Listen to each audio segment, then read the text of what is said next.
Merci, grand Dieu, Dieu de toute gloire, Dieu tout-puissant, Dieu victorieux. Bénissons ton nom en ce soir encore. Nous sommes là dans ta présence, Majesté, pour enseigner ta parole, pour nous instruire, pour nous édifier autour de ta parole, Jésus. Nous voudrons te soumettre tous les aspects de ce moment, te recommander tout ce qui va être fait, tout ce qui va être dit soit conduit par ton esprit. Que seule ta volonté s'accomplisse en ce lieu, Majesté. Bénissons ton nom, le Dieu vivant. Bénissons ton nom, le Dieu victorieux, le Dieu glorieux. Merci encore ce soir. Merci pour ta présence, Jésus. Merci d'être avec nous. Oui, salut le fidèle guerrier du Seigneur. Salut au frère Julien. Salut à tous ceux qui sont déjà connectés. Que Dieu vous bénisse. Nous sommes encore là ce soir dans la présence du Seigneur pour parler de la part du Seigneur. Nous sommes là ce soir pour échanger. Voilà. Bénissons le nom du Seigneur pour sa présence. Ouais, le frère Julien, tu peux partager, taguer les gens. Il faut les taguer, il faut taguer. Il faut taguer les apologètes de Jésus-Christ. Voilà. Nous sommes très ravis d'être là, dans la présence du Seigneur. Et nous lui rendons toute la gloire pour ce beau moment, car beaucoup de vérités seront dites encore ce soir. Car là où la parole de Dieu est prêchée, il y a des révélations pour nous faire du bien. Nous bénissons le nom du Seigneur pour ce moment. Partagez, invitez, partagez les leurs. Dieu, ok, Dieu va faire des grandes choses ce soir encore. Dieu va nous révéler beaucoup de choses, va nous faire du bien. Aujourd'hui, c'est un thème particulier, ouais, un thème vraiment très important. Il s'agit du salut. Il s'agit du salut, donc il est vraiment important parce que aujourd'hui, quand on lit le Coran, la sourate 19, verset 71 à 72, ce verset est en train de faire couler beaucoup d'encre. Et c'est pourquoi nous voulons réfléchir sur ce verset. Et quand les chrétiens utilisent ce verset, les musulmans aussi vont dans la Bible, ils prennent Marc 9, verset 49. Donc nous allons voir un peu la profondeur de ces deux versets. Voilà, et tirer les leçons spirituelles. C'est pourquoi nous devons partager, inviter, taguer les musulmans, mais qu'ils viennent. J'avais mis dans l'affiche, j'avais mis le 0, plus 225, 01, 52, 62, 90, 98. Mais j'ai changé le numéro. Voilà, j'ai préféré prendre le plus 225, 07, 09, 11, 74, 96. Ça a affiché sur votre écran. Ça a affiché sur l'écran le numéro WhatsApp qui est là. C'est sur ce numéro que les gens voudront vraiment appeler. Donc, venez, il est l'heure que les gens viennent. Il est l'heure. Les gens viennent, il est l'heure. Les gens viennent, il est l'heure. Le feuilleton a duré de nombreux... Voilà, il est l'heure. Qu'ils viennent nombreux dans la présence du Seigneur. Voilà. Ils viennent nombreux dans la présence du Seigneur. Nous allons nous exhorter ce soir. Nous allons à la gloire de Dieu.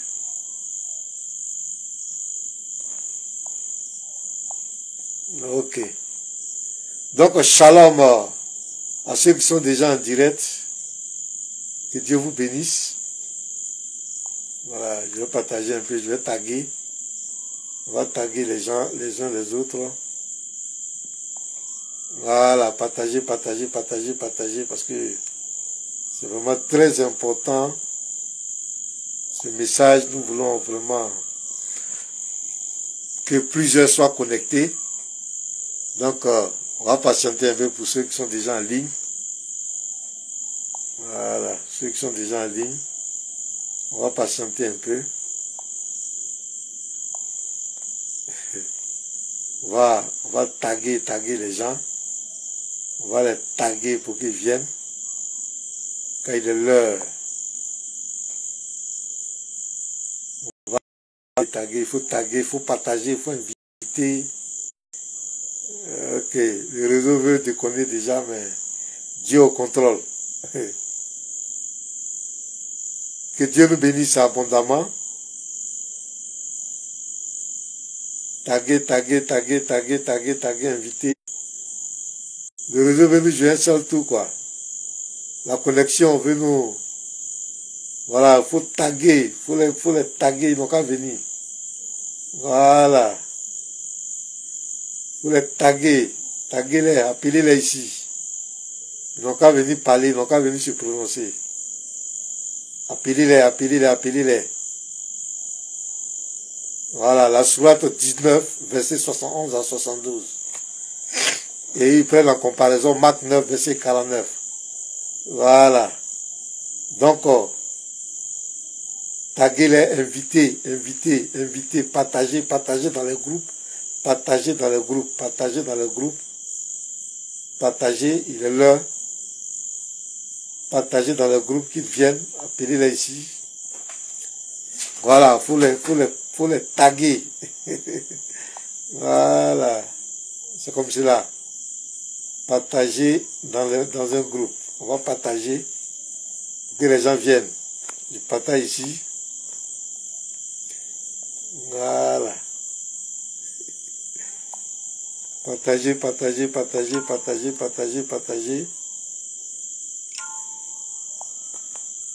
dans le groupe,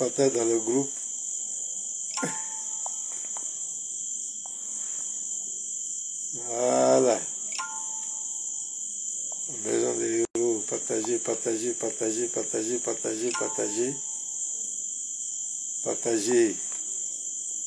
Le Seigneur est fidèle.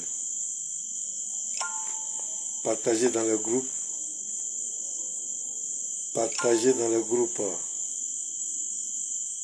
Allez, interreligieux, je vous tag. Allez, venez ici. Oustaz et Raj, je te tag aussi. Venez ici. Venez parler. Voilà. Je crois que ça peut aller. Donc que Dieu nous bénisse. Shalom. Shalom à tous. Que Dieu vous bénisse abondamment. Que la grâce de Dieu se repose sur nous. Donc ce soir, nous sommes dans la présence du Seigneur. Nous avons deux versets que nous allons essayer de décortiquer, d'analyser. Parce que pour nous, le salut est très très important. Si nous aujourd'hui, nous disons que nous adorons Dieu, nous disons que nous sommes en train de servir Dieu, oui, c'est à cause du salut. C'est pour que au dernier jour, je puisse être sauvé.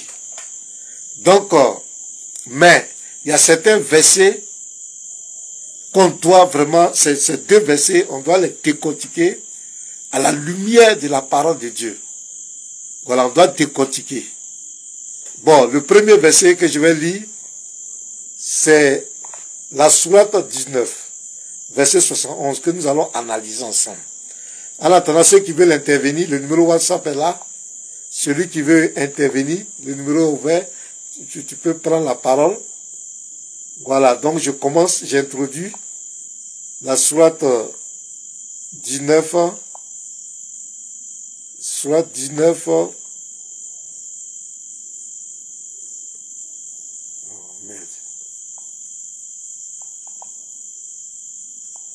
la sourate 19, verset 71 à 72. Il dit quoi?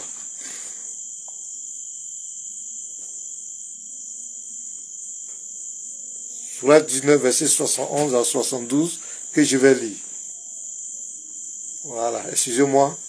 Il faut qu'on lise les versets normalement. Pour ne pas que quelqu'un dise qu'on a biaisé le message. Donc, il dit quoi? Ça, c'est dans le Coran. Il n'y a personne parmi vous qui ne passera pas par l'enfer. car il s'agit là pour ton Seigneur d'une sentence irrévocable.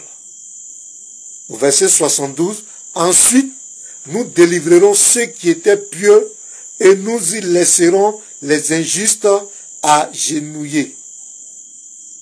Donc, vous voyez, voici la première sourate que nous allons ensemble décortiquer.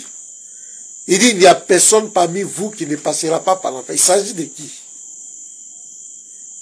La suite du verset va nous montrer, il s'agit de qui? Car il s'agit pour ton Seigneur. Pour ton Seigneur. Qui a pour Seigneur Allah? Quel est le Seigneur des musulmans? Quel est le Seigneur de l'islam? Qui a pour Seigneur Allah? On va aller terre à terre, doucement, pour qu'on comprenne. Qui a pour Seigneur Allah? Je reprends la sourate. Sourate 19, verset 71.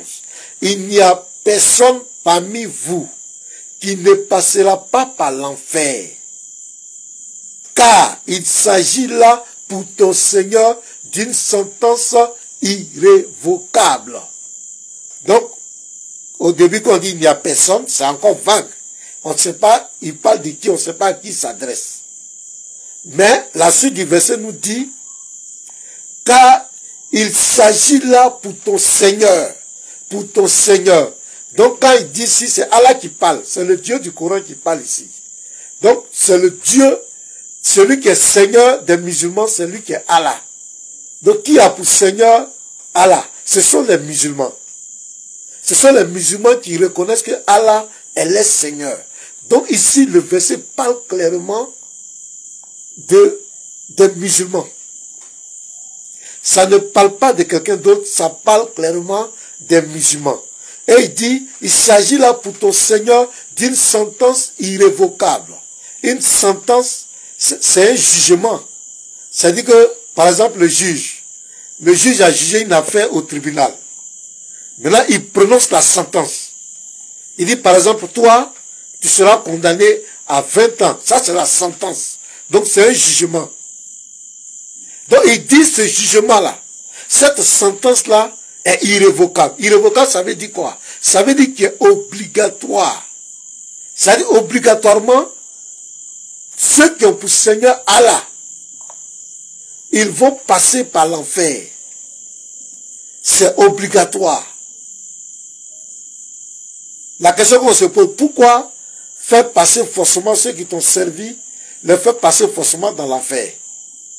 Donc je reprends le verset. Il n'y a personne parmi vous qui ne passera pas par l'enfer. Ça, c'est clair. Car il s'agit là, pour ton Seigneur, d'une sentence irrévocable. C'est le Seigneur des musulmans, c'est Allah. Ce sont les musulmans qui ont pour Seigneur Allah. Donc, Allah dit que les musulmans vont passer par l'enfer. Maintenant, ce qui va boucler la boucle, quand ils discutent aujourd'hui, d'autres même sont aujourd'hui en train de dire que le Coran est falsifié.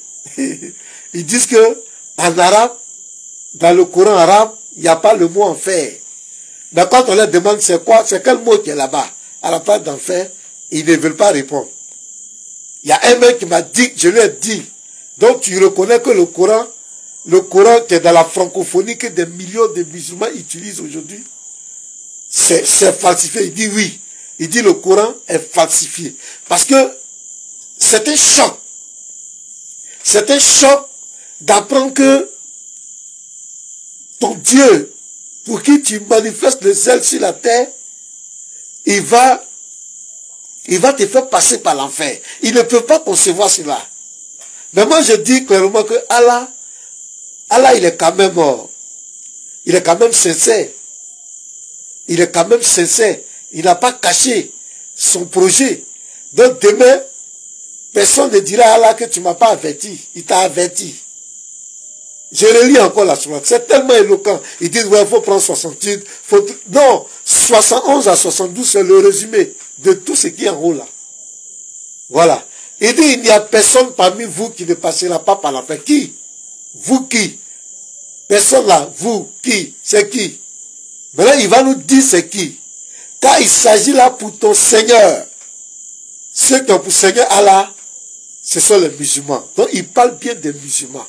Et il dit, c'est une sentence irrévocable. Ça veut dire, c'est obligatoire. Tu vas monter, tu vas descendre, c'est forcé, c'est obligatoire. Tu vas passer là-bas, tu vas aller en enfer.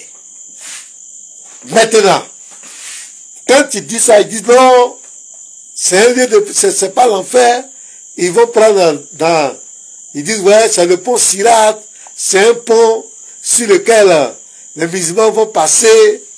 Bon, nous on va pas rentrer dans ça. Mais au verset 72, vous allez comprendre qu'il ne s'agit pas de pont. Ensuite, nous délivrerons ceux qui étaient pieux. Et nous y laisserons les injustes agenouillés. Et nous y laisserons. Si Y est un complément circonstanciel de lieu qui marque un endroit bien précis.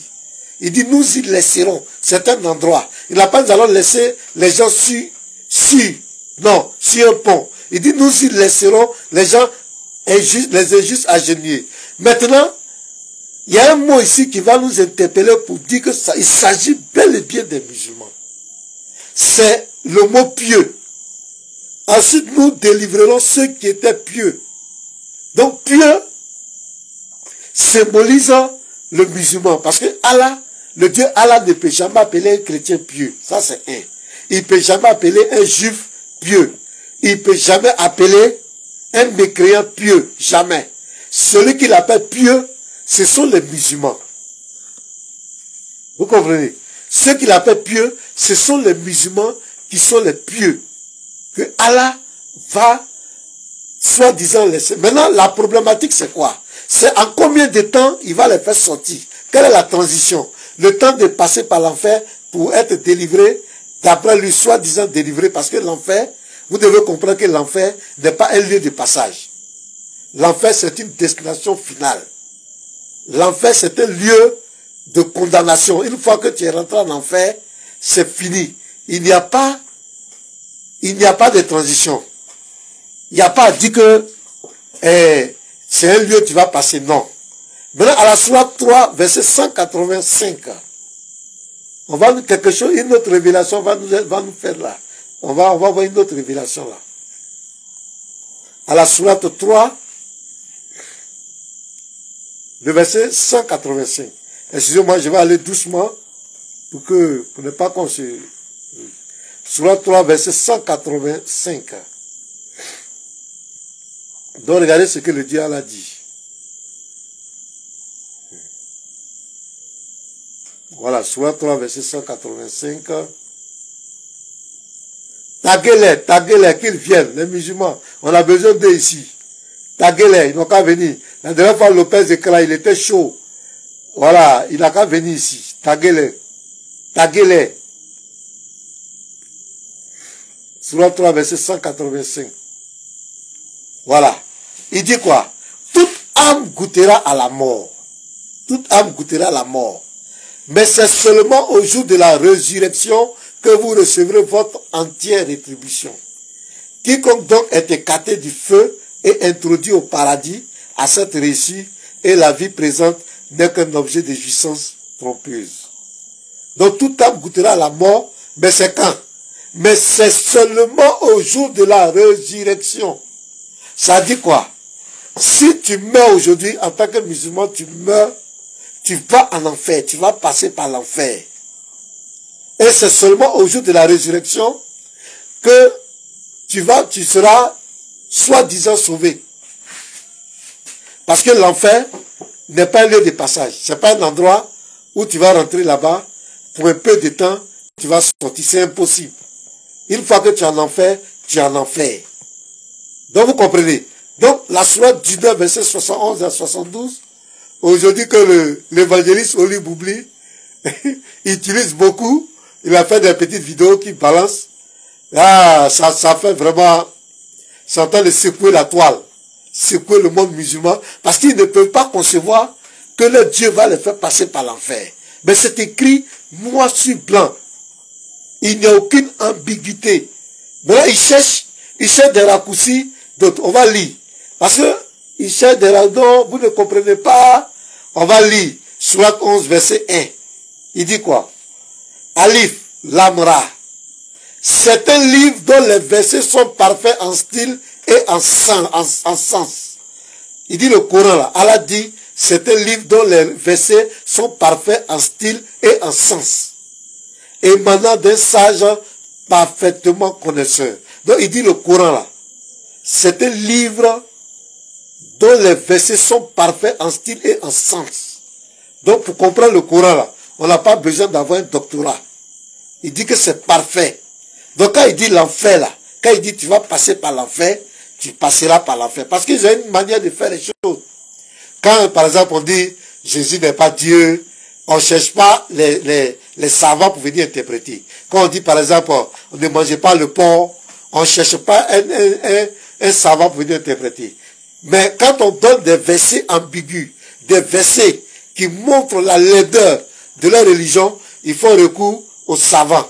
On va appeler les savants, on va appeler tel, on va aller voir dans la biographie. Une biographie là, c'est quelqu'un qui a écrit, il donne sa pensée islamique, il va parler pour couvrir la laideur de sa religion. Mais le Coran même dit que lui là, il est clair. Regardez par là la Sourate 43. Sourate 43, le verset 3. Il dit, nous en avons fait un Coran arabe, afin que vous raisonniez. Vous comprenez? Sourate 41 plutôt, Sourate 41. Il y a mis 43. Sourate 41, le verset 3. Voilà. Il dit, un livre dont les versets sont détaillés et clairement exposés. Un Coran lecture arabe pour les gens qui savent. Donc il dit ici, un livre dont les versets sont détaillés et clairement exposés. Un Coran lecture arabe pour les gens qui savent. Donc le Coran là, quand il dit c'est blanc, c'est que c'est blanc. Quand il dit que c'est noir, c'est que c'est noir. Il n'y a pas quelqu'un qui va venir ajouter quelque chose dessus. Donc quand il dit vous allez passer par l'enfer, c'est que tu vas passer par l'enfer. À la Sourate 6, verset 38. Regardez encore. Donc quand ils viennent prendre la biographie, les hadiths, tout ça, c'est pour distraire les gens. Sourate 6, verset 38. Allah dit que lui, il a tout mis dans son livre. Il n'a pas oublié. Sourate 6, verset 38. Nulle bête marche sur terre, nul oiseau volant de ses ailes, qui ne soit comme vous en communauté. Nous n'avons rien omis d'écrit dans le livre. Allah dit qu'il n'a pas oublié quelque chose dans son livre. Sourate 6, verset 38. Puis c'est vers le Seigneur qu'ils seront ramenés. Je reprends la lecture. Nulle bête marche sur terre, nul oiseau volant de ses ailes, qui ne soit comme vous en communauté. Nous n'avons rien omis d'écrit dans le livre. Il dit, il a tout écrit dans le Coran. Donc quand les gens viennent, pour exemple, prendre les hadiths, les tafsirs, et puis même quand ils prennent ça de façon malhonnête. Parce que même les hadiths là, quand tu prends certains versets qui montrent la laideur de leur religion, ils ne reconnaissent pas. Ouais, salut le frère Marc. Quand tu prends certains versets qui montrent la laideur de leur religion, ils refusent. Ils disent que les hadiths là ont été falsifiés. Mais quand ça chauffe encore, c'est le même hadith, ils retournent dans le même hadith. Mais Allah nous dit ici, dans la Sourate 6, verset 38, qu'il n'a rien oublié. Il n'a pas oublié quelque chose. Il a tout mis dans le livre. Il a tout mis dans le Coran. Et regardez, la Sourate 17, verset 88 à 89. Sourate 17, verset 88 à 89. On va se finir là et puis je vais attaquer Marc 9, qu'il vient prendre. Sourate 17, verset 88 à 89. Dis quoi? Voilà. Il y a ce qu'Allah dit encore. Dit, même si les hommes et les djinns s'unissèrent pour produire quelque chose de semblable à ce Coran. Donc il dit, il n'y a pas quelque chose de semblable à ce Coran. Ils ne sauraient produire rien de semblable, même s'ils se soutenaient les uns les autres. Allah dit, Coran, il n'y a pas quelque chose de semblable.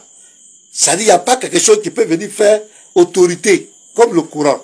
Verset 89. Et 7, nous avons déployé pour les gens dans ce Coran toutes sortes d'exemples. Il dit, il a mis toutes sortes d'exemples. Mais la plupart des gens s'obstinent à être mécréants. Il dit que on ne peut pas produire un autre livre. Donc ça veut dire qu'Allah même, il ne reconnaît pas les hadiths, les tafsirs. Parce qu'il dit, il a tout mis dans le Coran. Vous comprenez, mes bien-aimés? Il dit, il a tout mis dans le Coran. Tout est dans le Coran. Il dit, personne ne peut créer un autre livre comme le Coran. Il a tout mis dans le Coran. Il dit, les versets du Coran sont détaillés. Donc quand il dit, il n'y a personne parmi vous qui ne rentrera pas, qui ne passera pas par l'enfer, il s'agit là pour ton Seigneur d'une sentence irrévocable. C'est clair, ça dit que c'est la vérité. Vous allez passer là-bas. Maintenant, quand on prend ça qui sont coincés, ils viennent prendre Marc 9. Voilà. Marc 9, verset 49. Pour dire vous aussi, Jésus dit que vous allez passer par l'enfer. Mais moi, je ne vais pas d'abord m'attarder sur Marc 9. Quand il dit ça, remontez juste un peu. Allez à Marc 9, verset 43. Parce que c'est là-bas, ça commence et puis ça descend. Écoutez très bien. Ce que Jésus dit. Donc déjà, Marc 9, verset 43 à 47, va trancher l'affaire même avant qu'on arrive à verset 49. Jésus dit quoi? Si ta main est pour toi une occasion de chute, ça veut dire de pécher. Si ta main, ce qui peut te faire pécher, voilà. Coupe-la. C'est une parabole. Coupe-la. Mieux vaut pour toi entrer manchot dans la vie, vous voyez, que d'avoir les deux mains et d'aller dans la géhenne, dans le feu qui ne s'éteint point. Donc, ces deux versets-là nous disent quoi? Si tu t'es séparé des objets, comment on appelle, les occasions de chute, si tu t'es séparé du péché, si tu te sépares de ce qui peut t'amener à pécher là, tu rentres directement dans la vie, c'est-à-dire tu vas au paradis. Donc déjà Jésus est en train de nous dire ici, il nous montre déjà deux personnes. Il y a ceux-là qui vont se séparer des occasions de chute de péché, ils vont directement au paradis, et il y a ceux-là qui ne vont pas accepter de se séparer de ces occasions de chute, qui vont à l'enfer. Donc Jésus, je vais prendre les versets, vous allez voir. Jésus n'a jamais dit qu'un chrétien va passer par l'enfer, par le paradis. Jamais. Donc je continue.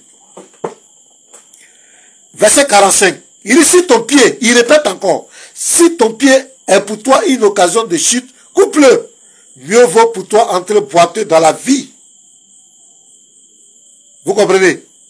Que d'avoir les deux pieds et d'être jeté dans la géhenne, dans le feu qui ne s'éteint point.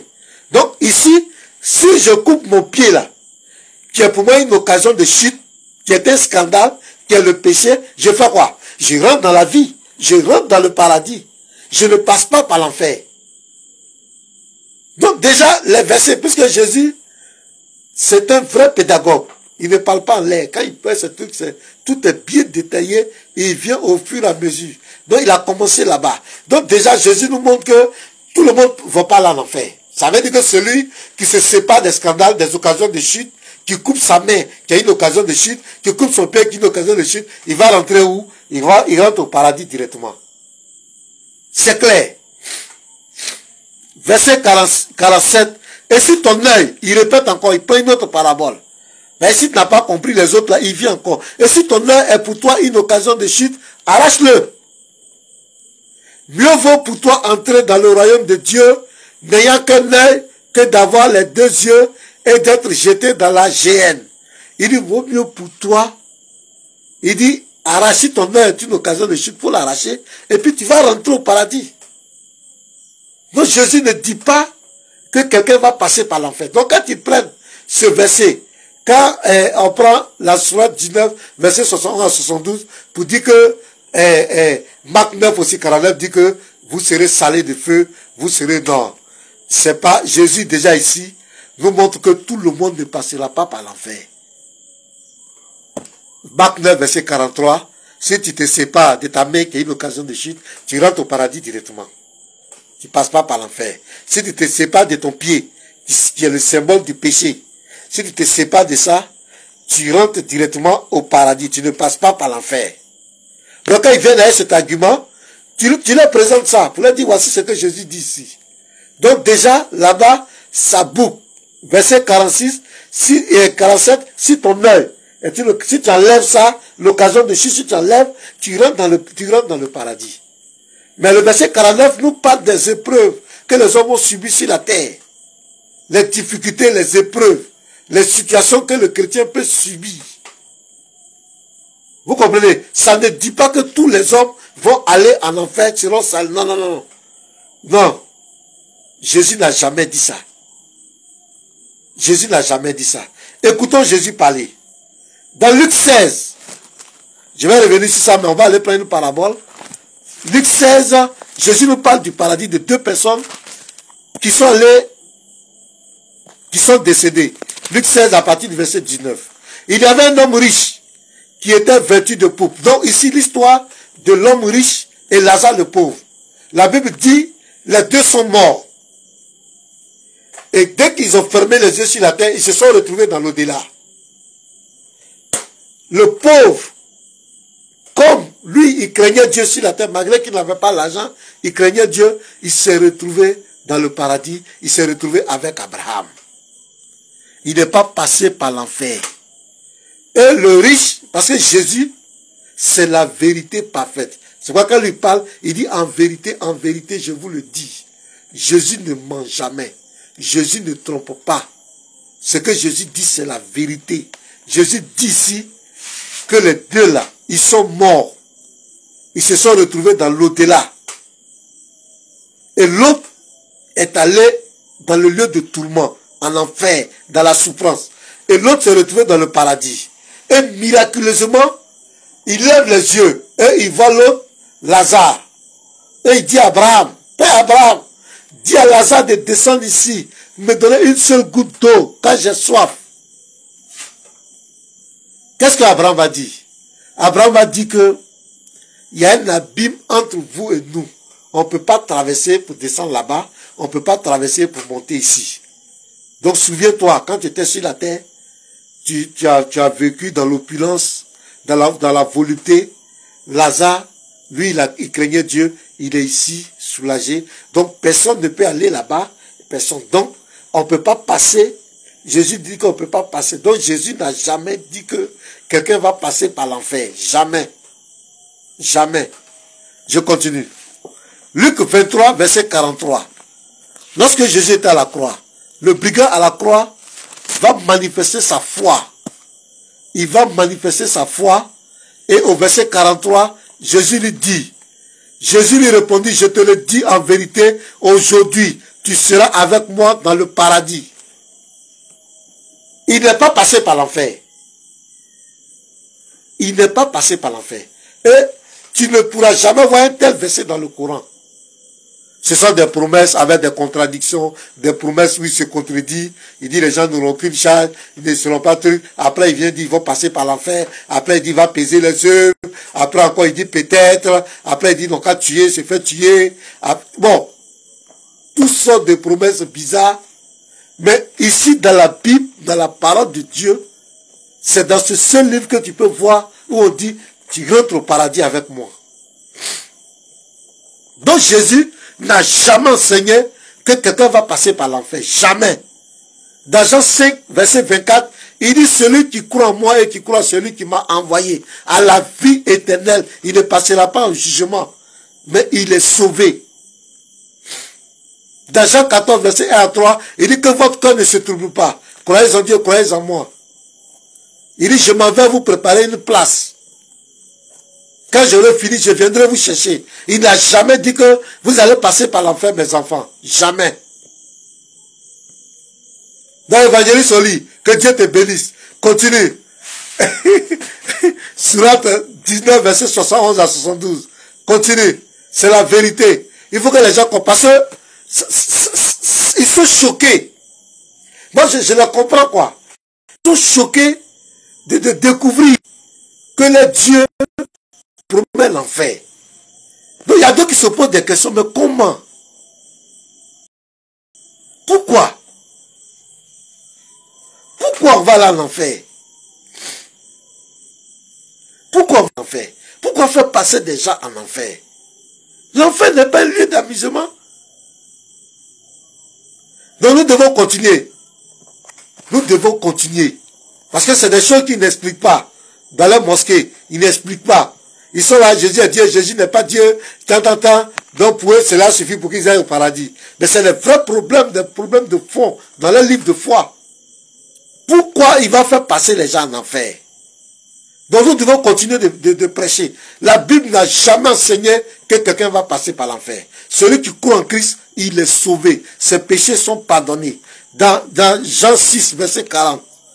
Regardez encore une promesse.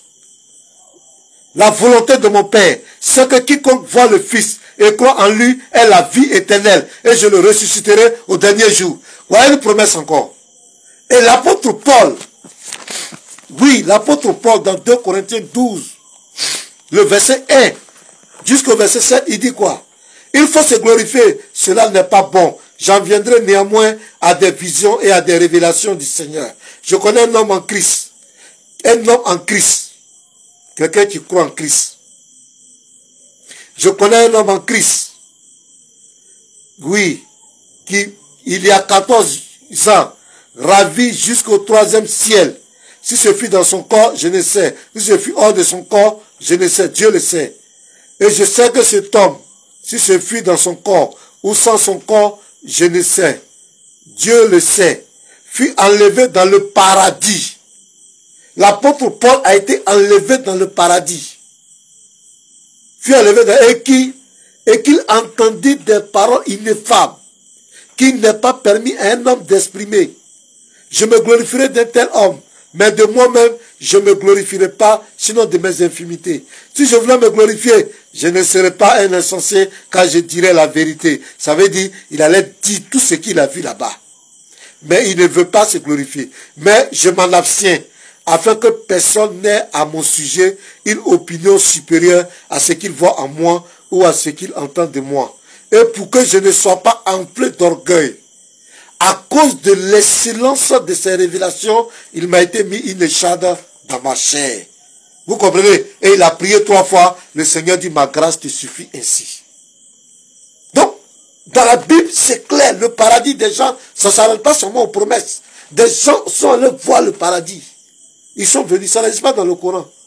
La promesse qui est sûre, qui est irrévocable, c'est qu'ils vont passer par l'enfer.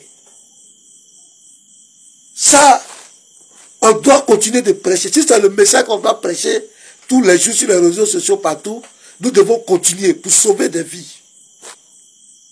Parce que c'est un Dieu dangereux. C'est un livre dangereux. C'est un chemin dangereux. Pourquoi faire passer les gens en enfer? Pourquoi? Déjà, les gens souffrent sur la terre ici. Des gens souffrent. Ils sont là. C'est ce que je disais encore quand on était en débat avec la DDR. Je dis, vous voyez, vous êtes dans les rues partout. Et Jésus n'est pas Dieu. Vous dénigrez la foi. C'est Allah qui est Dieu. Vous faites ça. Mais il dit, vous allez passer forcément par l'enfer. Il y a les gens qui mettent les têtes de moi. Hein. Il dit, vous allez forcément passer par l'enfer. Mettez le cœur. Il y a les gens qui ont mis les têtes de mort. Vous allez passer forcément par l'enfer. Pourquoi? Pourquoi? Tu as trop souffert sur la terre ici. Et il te dit que tu vas passer par l'enfer. Et c'est à combien de temps? C'est au jour de la résurrection que soi-disant il va te ressusciter. Mais bien aimé, nous devons prêcher. Nous devons prêcher pour sauver des vies. Il va tous les avoir en enfer. Et ils croient qu'aujourd'hui, il suffit de venir dénigrer la foi chrétienne. Il suffit de venir dénigrer Jésus. Il suffit de venir dénigrer les chrétiens. Oui, Jésus est Dieu. Jésus n'est pas Dieu. Jésus ne vous connaît pas. Et il a été envoyé pour eux. Ça suffit pour qu'ils rentrent au paradis. Alors que le Dieu dit qu'ils vont passer par l'enfer. Ils vont chercher les tafsirs. Ils vont chercher les hadiths. Allah dit, dans la sourate 6, verset 38, il dit, il a tout mis dans le Coran. À la sourate 17, 88 à 89, il dit, on ne peut pas produire un livre semblable au Coran. Il n'y a pas un livre qui va venir pour expliquer le Coran.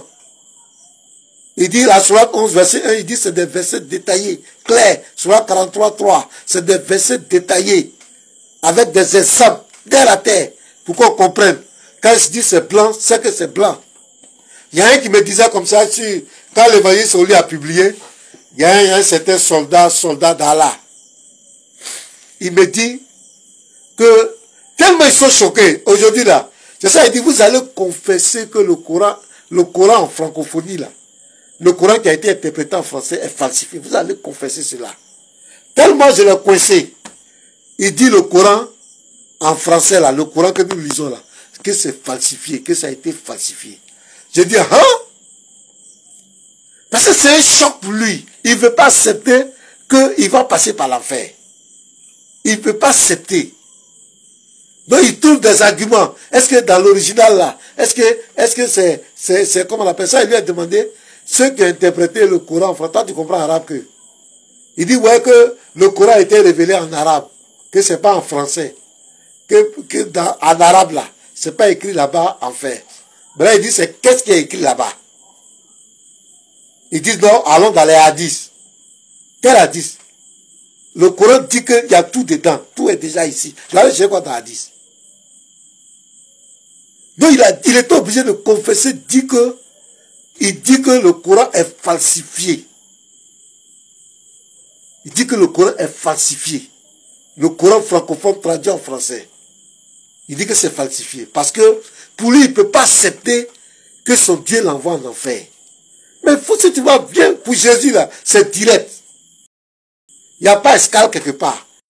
Direct. Il dit, si tu crois, tu as la vie. Et on t'a donné des exemples. Le brigand à la croix, il a tué au dernier jour, il a cru en Jésus. C'est l'expression de la grâce. Jésus lui a manifesté la grâce. Il est rentré directement au paradis. C'est ça. C'est un Dieu comme ça qu'il faut suivre. Mais quelqu'un qui te promet l'enfer, mais bien aimé, on te promet l'enfer oublié. Et puis il dit, c'est une sentence irrévocable, irrévocable. C'est une sentence irrévocable. C'est-à-dire que c'est obligatoire. C'est sérieux. Nous devons prêcher, nous devons enseigner, nous devons prêcher. Nous devons leur parler. Ils sont choqués. On ne leur enseigne pas ça dans la mosquée. Ils ne vont jamais parler de ça dans la mosquée. Mais tout le monde va vider les mosquées. Et même quand ils veulent parler de ça, quand ça insiste que certains demandent, ils vont travestir. Oui, il faut aller voir les tafsirs. Il faut aller voir les hadiths. Non, non, non, non, non. Il n'y a pas de tafsir, il n'y a pas de hadith ici. Il n'y a personne parmi vous qui ne passera pas par l'enfer. C'est écrit enfer, noir sur blanc. Et il dit c'est une sentence irrévocable. C'est-à-dire c'est obligatoire. Tu vas monter, tu ne montes. Et puis il a averti. Allah est très sincère. Moi, ce côté-là, je le loue, quoi. Je le remercie, quoi. C'est-à-dire je le respecte. Il est très sincère. Demain, il ne faut pas dire qu'il ne t'a pas averti. Il ne faut pas dire que je ne savais pas. Non, il t'a averti. Il t'a dit que tu vas passer là-bas, tu vas aller en enfer. Ceux qui veulent appeler pour intervenir, vous pouvez appeler le numéro sur l'écran. Plus 225 07 09 11 74 96. Vous pouvez intervenir de WhatsApp ouvert.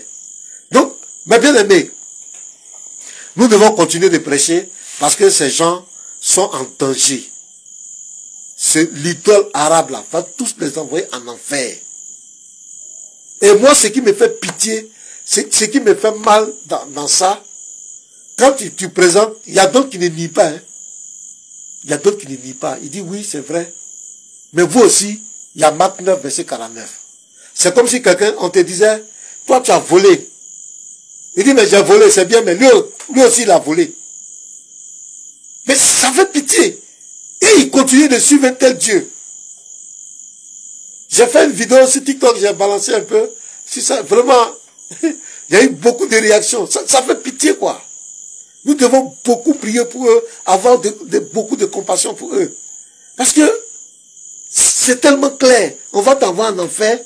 Et puis, tu es derrière Dieu. Moi, comme si tu veux fuir. Si jamais Jésus avait dit que vous allez passer par l'enfer avant d'aller au paradis, mais il y a longtemps, moi j'ai fui Jésus. Il y a longtemps. C'est pas la peine.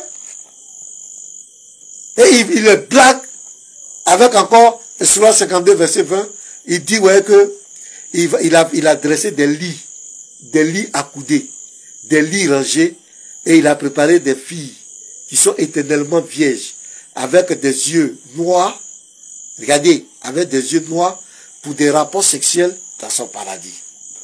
Sur 52, verset 20. Mais c'est du pipeau. C'est comme ça les vendeurs d'illusions font. Quand les vendeurs d'illusions ils viennent te dire que oui, tu vas avoir ça, je vais te donner ça, je vais faire ça pour toi. Mais en réalité, il sait que tu ne vas pas avoir. Il dit, envoie-moi 100 000, il va te donner 1 million. Envoie-moi 100 000, il va te donner 200 millions. Mais en réalité, il sait qu'il ne va jamais te donner cela. C'est la même chose pour le cas.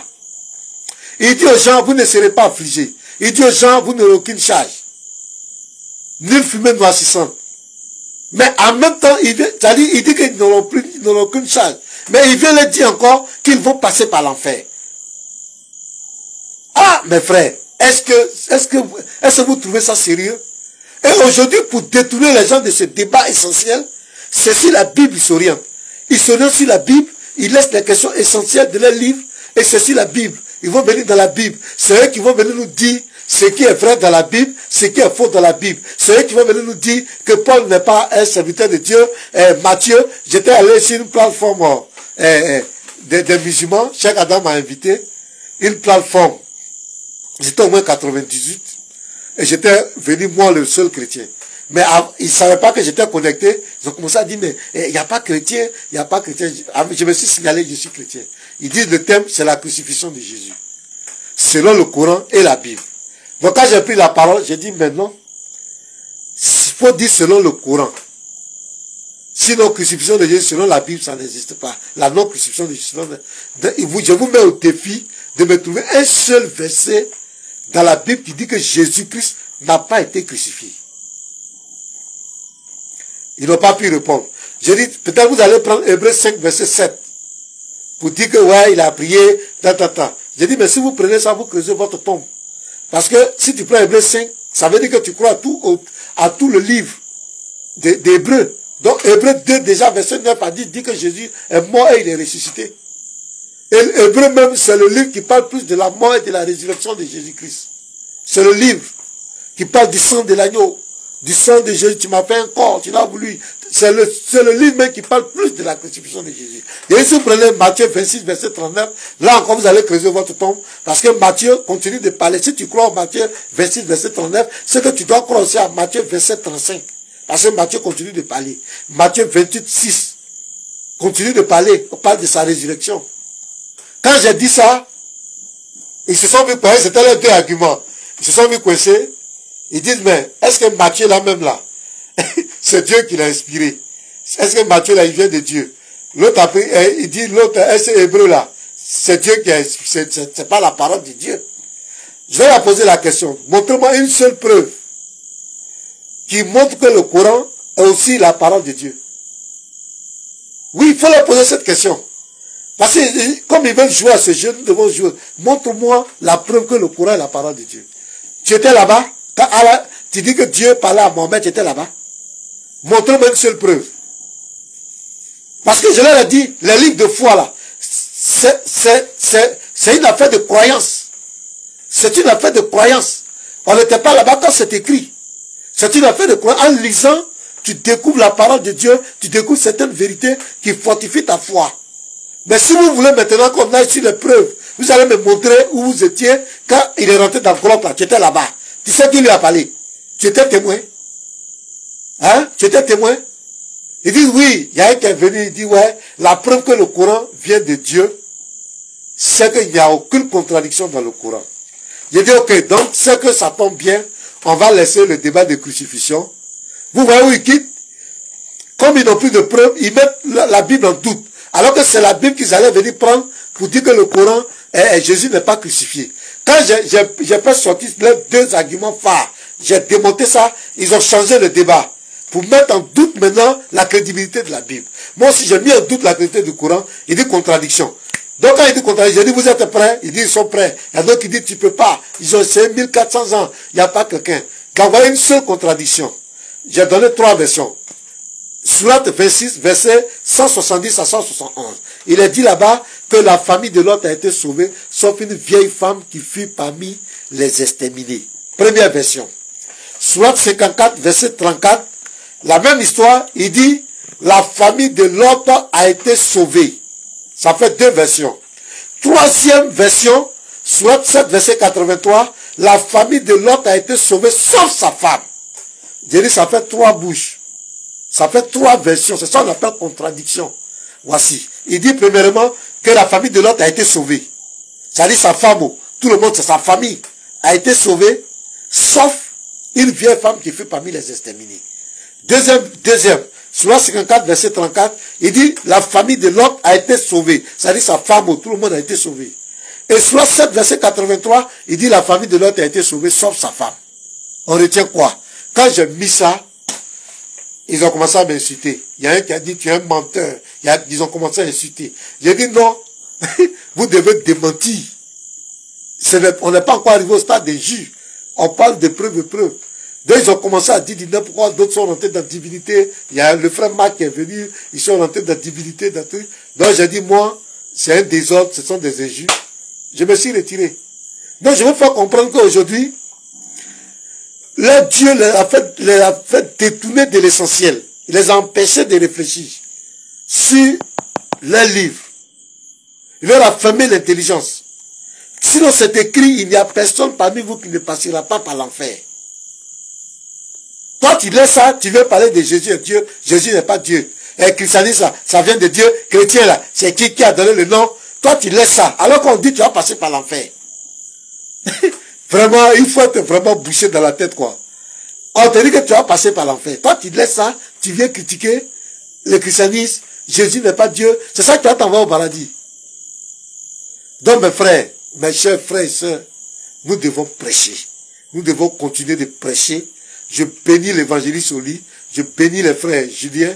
Continuez de prêcher. Tous les frères qui sont en ligne, prêcher, enseigner. La Sourate 19, verset 71, 72. Ça, c'est le crime contre l'humanité. Il va envoyer tous les gens en enfer. Nous devons dénoncer cela. Ceux qui sont de Dieu vont sortir. Il y a d'autres qui vont comprendre. D'autres vont t'inciter. D'autres vont te menacer. Mais il y a certains qui vont comprendre. Il y a certains qui réfléchissent. Parce qu'il y a certains, quand ils découvrent ça, ils n'ont jamais découvert ça. Ils sont choqués. Évangile Oli a croisé un comme cela. Il a dit que non, ça, ce n'est pas dans le Coran. Il dit non. Il dit, mais voilà, ça est dans le Coran. Il dit non. Ça n'existe pas dans le Coran. Ça ne peut pas exister dans le Coran. Parce qu'il était choqué d'entendre qu'il va passer par l'enfer. Donc, que Dieu vous bénisse abondamment. Donc, nous, notre salut là, c'est clair, on ne passe pas par l'enfer. Marc 9, 49 ne dit pas que quelqu'un va passer par l'enfer. Parce que Marc 9, verset 43 à 47 déjà, Jésus nous dit que celui qui se sépare des scandales rentre directement au paradis. Il a dit aux brigands, aujourd'hui même tu rentres au paradis. Il n'y a pas escale. Jean 5, 24, il dit, celui qui croit en moi, à la vie éternelle. Il n'a pas dit l'aura, il dit à la vie éternelle. C'est clair. Jean 6, verset 40, il dit oui, celui qui croit en moi, la volonté de mon Père, celui qui me voit et qui croit en moi, il a la vie éternelle et je le ressuscite au dernier jour. Vous voyez, voici des paroles. Jean 14, 1 à 3, il dit, je m'en vais vous préparer une place. Il dit d'abord que le cœur ne se trouble point. Je vais vous préparer une place. Et lorsque je vais finir, je viendrai vous prendre. Et là où je suis, vous y serez. C'est clair. Dans Apocalypse 21, le verset 7, il dit, celui qui vaincra, je serai son Dieu et il sera mon fils. Et il décrit le paradis. Il n'y a pas ouri là-bas. Il n'y a pas rapport sexuel là-bas. Nous partons à Dieu, nous serons comme des anges. Quand on met les rapports sexuels, on met... Pourquoi il parle des femmes ouri? Et il ne parle pas... Les femmes ouri, c'est pour les hommes. Mais qui va satisfaire les femmes musulmanes? Parce qu'en réalité, l'islam est une religion de guerre. Vous voyez, c'est comme quand les gens faisaient la croisade. Ils partaient, soi-disant, délivrer Jérusalem. Qu'est-ce qu'ils ont dit? Ils disaient aux gens, si vous partez, si vous mourrez au combat, on va prier pour vous, vous allez passer au purgatoire, et puis vous allez aller au paradis. Donc, c'est une manière de galvaniser les gens. Donc, comme l'islam était une religion de guerre, il fallait s'imposer par la guerre. Donc, pour encourager les hommes, on leur disait quoi? Si tu meurs dans le sentier d'Allah, dans la guerre, tu auras 72 vierges et que tu vas dévierger éternellement. C'est-à-dire que quand tu dévierges, elle est vierge encore. Quand tu dévierges, elle est vierge. Il y aura des ruisseaux de vin. Sur la 47, verset 15, des ruisseaux de vin, vous allez boire. Vous comprenez? C'est du pipeau. C'est pour blaguer les gens. C'est pourquoi on ne parle pas des femmes, parce que les femmes ne vont pas en guerre. Les femmes ne vont pas en guerre, ce sont les hommes qui vont en guerre. C'est pourquoi on leur promet des houris vierges, qui seront déviergés éternellement. Mais on ne parle pas des femmes, parce que les femmes vont pas. C'est du pipeau, c'est une manière d'amener les gens à aller tuer pour lui, et se faire tuer. Et c'est comme ça, ils ont, parce que quand on met des choses comme ça dans ta tête, tu n'as pas peur. Tu vas au front, tu te dis que si je meurs, je vais trouver les 72, c'est ça même tu cherches. Toi-même tu cherches à mourir. Toi, ils n'ont pas peur, c'est comme ça, ils ont conquis. Les pays, quand ils sont allés en Espagne, ils sont venus en Afrique.